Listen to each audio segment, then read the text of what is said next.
శుద్ధ గ్రంథంలో నుండి యోహాను సువార్త 6వ అధ్యాయము. యోహాను సువార్త 6వ అధ్యాయము 60వ వచనం నుండి కొన్ని మాటలు మనము జ్ఞాపకం చేసుకుందాం. యోహాను సువార్త 6వ అధ్యాయము 60వ వచనం నుండి కొన్ని మాటలు జ్ఞాపకం చేసుకుందాం. ఆయన శిష్యులలో అనేకులు ఈ మాట విని, ఇది కఠినమైన మాట, ఇది ఎవడు వినగలడని చెప్పుకొనిరి.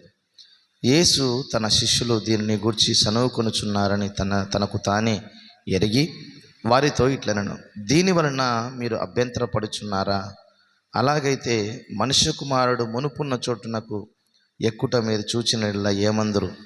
ఆత్మయే జీవింపజేయుచున్నది, శరీరము కేవలము నిష్ప్రయోజనము. నేను మీతో చెప్పి ఉన్న మాటలు ఆత్మయు జీవమునై ఉన్నవి, కానీ మీలో విశ్వసించని వారు కొందరున్నారని వారితో చెప్పాను. విశ్వసించిన వారెవరో, తను అప్పగింపబడు వాడెవడో మొదటి నుండి యేసునకు తెలియను. మరియు ఆయన తండ్రి చేత వానికి కృప అనుగ్రహింపబడకుంటే ఎవడును నా యొద్దకు రాలేడని ఈ హేతువును బట్టి మీతో చెప్పితనను. అప్పటి నుండి ఆయన శిష్యులలో అనేకులు వెనుక తీసి మరి ఎన్నడూను ఆయనను వెంబడింపలేదు. ప్రభునందు ప్రియ దేవుని యొక్క బిడ్డలారా, యేసుక్రీస్తు వారు మరి 2000 సంవత్సరాల క్రితం ఈ లోకములో మరి ఆయన శరీరధారిగా మరి మరియమ్మ గర్భాన పరిశుద్ధాత్మ మరి గర్భము ధరించబడి మరి యేసుక్రీస్తు వారు ఈ లోకములో మరి నీతిమంతుడిగా జన్మించినట్లుగా, తండ్రి కార్యాలను మరి నెరవేర్చడానికి ఈ లోకంలో మరి జన్మించినట్లుగా మనం చూస్తున్నాం. అయితే ప్రియులారా, ఇక్కడ మనం గమనించినట్లయితే యేసుక్రీస్తు వారు 52వ వచనంలో మనం గమనిస్తే, యూదులు ఈయన తన శరీరమును ఎలాగూ తిననీయగలడని ఒకనితో ఒకడు వాదించరు. కావున యేసు ఇట్లనెను, మీరు మనుష్య కుమారుని శరీరమును తిని ఆయన రక్తమును త్రాగితేనే కానీ మీలో మీరు జీవము గలవారు కారు. నా శరీరమును తిని నా రక్తమును త్రాగువాడే నిత్య జీవము గలవాడు, అంత్య దినమున నేను వానిని లేపుదును. ప్రభునందు ప్రియులారా, ఇక్కడ యేసుక్రీస్తు వారు పరలోకం నుండి దిగివచ్చిన ఆహారము గురించి మాట్లాడుతూ ఉన్నారు. ఆ పరలోకం నుంచి దిగివచ్చిన ఆహారము ఏది అనంటే అది యేసుక్రీస్తు వారే. ఎందుకంటే ఆయన అంటున్నాడు, ఈ యొక్క మరి రక్తమును త్రాగి శరీరమును తిని రక్తమును త్రాగువాడే నిత్య జీవం గలవాడు అని అంటున్నాడు. అంటే యేసుక్రీస్తు వారిని పరిపూర్ణంగా సంపూర్ణంగా రక్షకునిగా మనము ఎప్పుడైతే అంగీకరిస్తామో అప్పుడు ఆయన శరీరాన్ని ఆయన రక్తాన్ని మనము మరి తీసుకునేటువంటి వారముగా మనం ఉంటూ ఉన్నాం.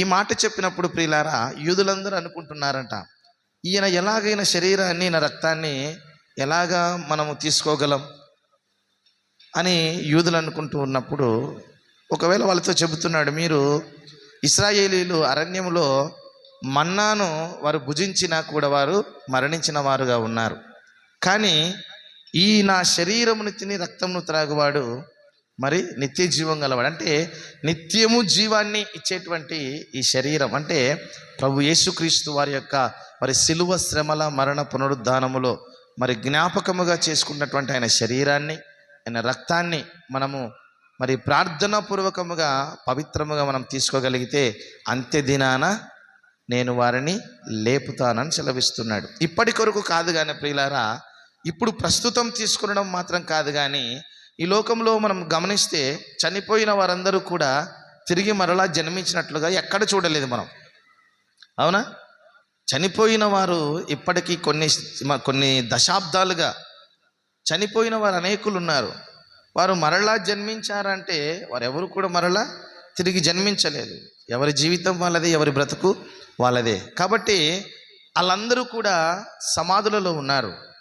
వాళ్ళందరూ కూడా మరి ఒకవేళ నీతిమంతులైతే నెమ్మది పొందుతూ ఉండవచ్చు, ఒకవేళ పాపాత్ములైతే పాతాళంలో మరి కాలిపోతూ ఉండవచ్చు. అయితే ప్రియులారా, వారందరినీ కూడా దేవుడు ఎప్పుడు లేపుతాడనంటే అంత్య దినాన, అంటే ఆయన మరలా తిరిగి 2వ రాకడలో ఆయన మధ్యాకాశంలోనికి వస్తున్నప్పుడు ఆయన మరి వారితో పాటు పరిశుద్ధులు కూడా లేపబడతారు, సమాధులు తెరవబడతాయి.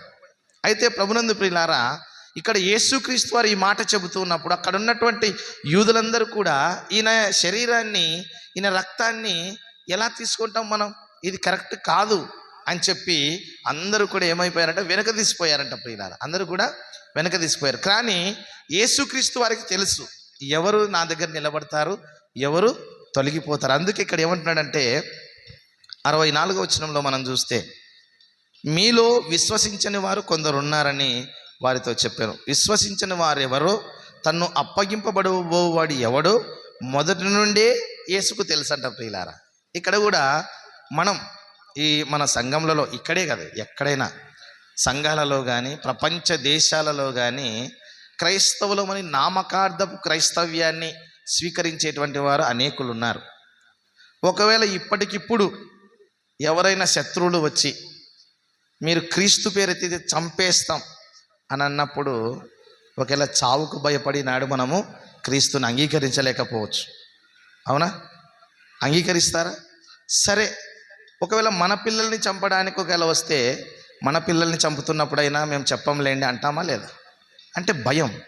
ప్రభునందు ప్రియులారా, అలా ఉండకూడదు. అలాంటి నామకార్థపు క్రైస్తవులంగా మనము ఉండకూడదు. అందుకే యేసుక్రీస్తు వారు ఏమంటున్నారంటే, ఎవరు నన్ను నమ్ముతారో, ఎవరు విశ్వసిస్తారో, ఎవరు విశ్వసించరో, ఎవరు నా యందు నిలబడతారో, ఎవరు నా యందు నిలబడరో, అందరి గురించి ఒకవేళ నీ పక్క వాళ్ళకి తెలియకపోవచ్చు, నీ గురించి, నీ ఎదుటి వాళ్ళకి నీ గురించి తెలియకపోవచ్చు, కానీ మనందరి గురించి ఎరిగిన దేవుడు ఒకడు ఉన్నాడు. ఆయనే యేసుక్రీస్తు వారు. ఆయనకు అన్నీ తెలుసు. ఎవరు ఏం చేస్తున్నారో తెలుసు, ఎవరెక్కడ తప్పిపోతున్నారో కూడా తెలుసు. అందుకని ఏమంటున్నాడంటే, నన్ను అప్పగించేవాడు ఎవడో, విశ్వసించని వారు ఎవరో కూడా యేసుకు ముందుగానే తెలుసు. ప్రియులారా, ఈ మాటలు మాట్లాడుతూ ఉన్నప్పుడు ఈ మాటలన్నీ మరి విన్నటువంటి వారు కొందరు ఏం చేశారంటే, యేసుక్రీస్తు వారిని ఏం చేశారంట, విడిచి వెళ్ళిపోయారు. అందుకే కఠినమైన మాటలు ఏవైనా మాట్లాడుతుంటాను కదా, ఏదైనా కానీ ఒక మాట మాట్లాడితే అది మన హృదయం తీసుకోదు. ఆ మాట మన హృదయం తీసుకోడు. ఏమిటో మాట్లాడతాడు అంటామా లేదా?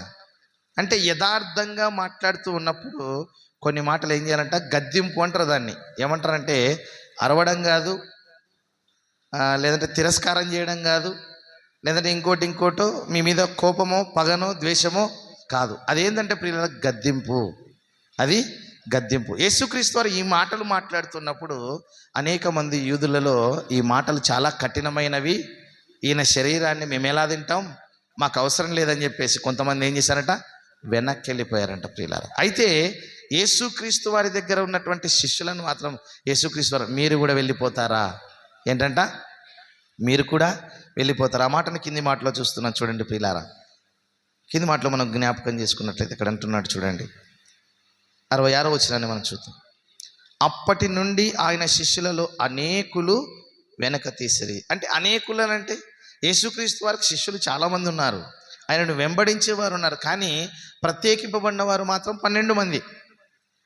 కానీ వారితో పాటు అనేకులు యేసుక్రీస్తు వారిని వెంబడించిన వారు ఉన్నారు, యేసుక్రీస్తు వారు చేసేటువంటి కార్యాలలో పాలు పంపులు పొందిన వారు ఉన్నారు.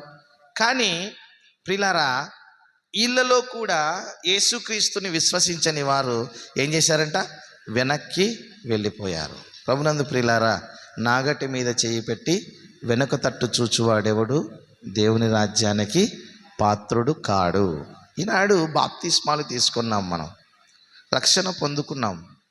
రక్షణ పొందుకొని దేవుని యొక్క శరీరంలో రక్తములో మనం పాలి భాగస్థులము కాకపోతే, ఒకవేళ చెయ్యి వెనక్కి తీసుకున్నావు అని అంటే ప్రియులారా, నీవు నిజంగా శాపగ్రస్తునివి. అందుకే ఇక్కడ ఏమంటున్నాడంటే ప్రియులారా, యేసుక్రీస్తు వారు అంటున్నాడు, తర్వాత పేతురుతో మాట్లాడుతున్నాడు. ఏం పేతురు, మీరు కూడా వెళ్ళిపోతారా? ఏంటంట, మీరు కూడా వెళ్ళిపోతారా అని ఈ మాట మాట్లాడితే ఇక్కడ అన్నాడు, సీమోను పేతురు, ప్రభువా ఎవని యొద్దకు వెళ్ళుదుమో నీవే నిత్య జీవపు మాటలు గలవాడవు. ఏంటంట పేతురు, మేము ఎవరి దగ్గరికి వెళ్తాం ప్రభువా, ఎక్కడికి వెళ్తాం ప్రభువా, నీవే నిత్య జీవపు మాటలు నీ దగ్గరే ఉన్నాయి కాబట్టి ఇక మేము మీ దగ్గరే ఉంటామని పేతురు చెబుతూ ఉన్నాడు. మరి నీవు నివసించగలుగుతావా?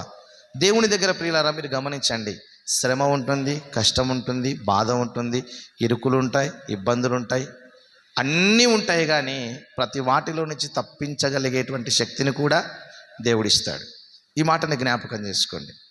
నేను దేవుని నమ్ముకున్న తర్వాత నాకు శ్రమలు వచ్చా, నేను దేవుని దగ్గర కూర్చునే లోపల నా కుటుంబం మీదకి శోధన వచ్చా. ప్రభునందు ప్రియులారా, శోధనను సహించువాడు ధన్యుడు అంటాడు. శోధనను సహించువాడు ధన్యుడు. ఎందుకంటే ఈ లోకంలో కొంతవరకు నీకు శ్రమ కలుగుతుంది, ఈ లోకంలో కొంతవరకు నీకు బాధ కలుగుతుంది, ఈ లోకంలో కొంతవరకు నీవు చాలా ఇబ్బందులకు గురి కావచ్చు. అందుకే యోబు జీవితాన్ని చూస్తే ప్రియులారా, మనకు కలిగిన శ్రమల కింద లెక్కేసుకుంటే యోబువి చాలా రెట్లు ఎక్కువ. మరి యోబు ఎలా దేవుని మీద మరి ఎంత నిశ్చింత కలిగి ఉన్నాడు, ఎంత స్థిరమైన జీవితాన్ని కలిగి ఉన్నాడు. ఈనాడు కొంచెం ఏదైనా మరి మన కుటుంబంలో ఏదైనా చిన్నపాటి మరి జ్వరాలు లేదంటే చిన్నపాటి మరి ఆటంకాలు కలిగినప్పుడు వెంటనే దేవుణ్ణి మనం ద్వేషించే వారముగా ఉంటామేమో. దేవుడు నేను ఇంత ప్రార్థన చేసిన దేవుడు ఇలా చేశా, నేను ఇంత దేవుని మందిరానికి వెళ్ళినా కూడా దేవుడు నాకేం సహాయం చేయడం లేదని నీవు అనుకుంటున్నావేమో. ప్రభునందు ప్రియ దేవుని యొక్క బిడ్డలారా, విశ్వసింపని వారు వెనుక తీసినట్లుగా ఈనాడు నీవు దేవుని మాటలు వెనుక తీసావంటే నిత్య జీవాన్ని నీవు కోల్పోతావు. అందుకే ప్రియులారా ఆయన అంటున్నాడు, అంత్య దినమున నేను వాణ్ణి లేపుతాను. దేని కొరకు నిరీక్షణ కలిగి ఉండాలి తెలుసా? దేవుడు మధ్యాకాశంలోనికి వచ్చేంత వరకు మనము నిరీక్షణ కలిగి మన రక్షణను మనము కాపాడుకునే వారముగా మనం ఉండాలి. అందుకే ఇక్కడ ఏమంటున్నాడు పిల్లలు చూడండి, కింది మాటల 70 వచనాన్ని చూద్దాం. అందుకు యేసు, నేను మిమ్మల్ని 12 ఏర్పరచుకునలేదా? మీలో ఒకడు సాతాను అని వారితో చెప్పాను. ఏంటంట? ముందుగానే ఈ 12 మందిలో ఇస్కరియోతు యూదా గురించి ముందుగానే చెప్తున్నాడు. ఇక్కడ ఏమంటాడట? మిమ్మల్ని నేను 12 మందిని ఎన్నుకున్నాను, కానీ మీలో ఒకడు సాతాను. ఏంటంట? ఒకడు సాతాను. ప్రభునందు ప్రియులారా, ఇక్కడ ఉన్న వాళ్ళందరిలో ఒక సాతాను ఉంది అని చెప్పామనుకోండి, ఇంకా లెక్కలు వేసుకుంటాం మనం అందరం కూడా, నేను కాదు అని. అలా కాకూడదు అనుకుంటే నీ రక్షణ భాగ్యాన్ని నీవు కొనసాగించగలుగుతావా? క్రీస్తులో నిలబడగలుగుతావా? కొన్ని శ్రమలే ఈ లోకంలో, కొంతవరకే. మహా అంటే నీ శ్రమలో ఒకవేళ 60 లేక 70. నువ్వు ఎంత ఎదారు చేసినా చివరికి నేను చచ్చిపోవాల్సిందే, మనందరం కూడా చనిపోవాల్సిందే, పాతి పెట్టబడాల్సిందే. కానీ రక్షణ పొందుకున్న వారు మాత్రం అంత్య దినాన క్రీస్తుతో పాటు న్యాయపీఠం ఎదుట నిలవబడతారు. ధవల సింహాసనం ఎదుట మరి తేజోమహిమ కలిగి కదా సూర్యుని వలె ప్రకాశించేటువంటి స్థితిలో మనం ఉంటాం. కాబట్టి ప్రియులారా, అంత్య దినమున వాళ్ళ, అందుకే పరలోకం నుండి దిగి వచ్చిన ఆహారము ఇదే. మీరు దీనిని స్వీకరిస్తే మీరు ఏమైపోతారంట? నిత్య జీవము గలవారై ఉంటారు. అలాంటి నిత్య జీవాన్ని నీవు పొందుకుంటాను, నేను పొందుకోవాలని ఆశించగలిగితే ప్రార్థన చేద్దాం. వాటిని పొందుకోవాలంటే నీలో ఉన్న పాపాన్ని ఈ క్షణమే తీసివేసుకో. నీలో ఉన్న మరి దోషము కానీ, ఏవైనా ఒకవేళ నీవు చేసినటువంటి పాపములు కానీ, అతిక్రమములు కానీ, అన్యాయములు కానీ ఏవైనా ఉంటే ఈ క్షణమే వాటిని తీసివేసుకుందాం. ప్రార్థన చేద్దాం. అందరూ కూడా మోకరించి కళ్ళు మూసుకున్నట్లయితే ప్రార్థన దేవునితో కనీసం ఒక క్షణం